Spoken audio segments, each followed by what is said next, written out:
ජීවිතේ සාර්ථකත්වයේ තීරණය වෙන්නේ ඔයා ගන්න තීරණ මත. රිය පැදවීම කියන්නේත් සෑම තත්පරයකදීම නිවැරදි තීරණ ගන්න ඉගෙන ගන්න පාසලක්. අපි දන්නවා ජීවිතේ ඊටාම වැදගත් කාරණයක් තමයි නිවැරදි තීරණ ගැනීම.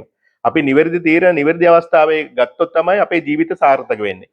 රියදුරු පුහුණුවේදීත් අපි නිවැරදිව තීරණ ගන්න තත්පර ගානක් ඇතුළත නිවැරදි තීරණ ගන්න තමයි පුහුණු කරන්න. විවිධ බාධාවලින් යුක්ත මහා මාර්ගයක නිවැරදි තීරණ නොගත්තොත් අපි අනතුරකට පත් වෙන්න පුළුවන්. ඒ නිසා අනතුරක් වළක්වාගෙන රිය ධාවනය කරන්නේ කොහොමද කියලා හැමතිස්සෙම නිවැරදි තීරණය ගන්න වෙනවා. ඒතකොට මේකට එකම අවස්ථාවේදී හැම අංශයක් කෙරෙහිම අවධානය යොමු කරන්න ඕන. විශේෂයෙන් පැති 8ක් ඔබ්සර්වේෂන්. හරි නිරීක්ෂණය කරන්නට අපි පුරුදු වෙනවා. නිරීක්ෂණය කරලා ඊට පස්සේ තීරණය කරලා ඊට පස්සේ තමයි ක්‍රියාත්මක කරන්න ඕනේ. ඒකේ යම්කිසි පිළිවෙලක් තියෙනවා. අපිට අපේ ජීවිතේත් වැදගත් වෙනවා මේ ක්‍රියාදාමය. පළවෙනිම අපි නිරීක්ෂණය කරන්න ඕනේ. නිරීක්ෂණය කරාට ආවට ගිය නිරීක්ෂණය කරන්න බෑ.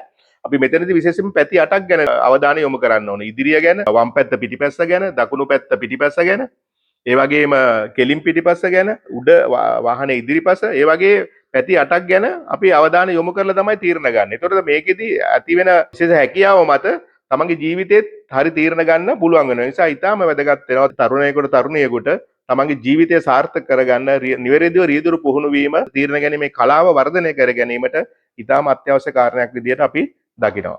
තත්පර 3කටත් වඩා අඩු කාලයකදී නිවැරදිම තීරණය ගන්න සිදුවෙන අවස්ථාවක් තියෙනවා. ඒක තමයි ඩ්‍රයිවිං.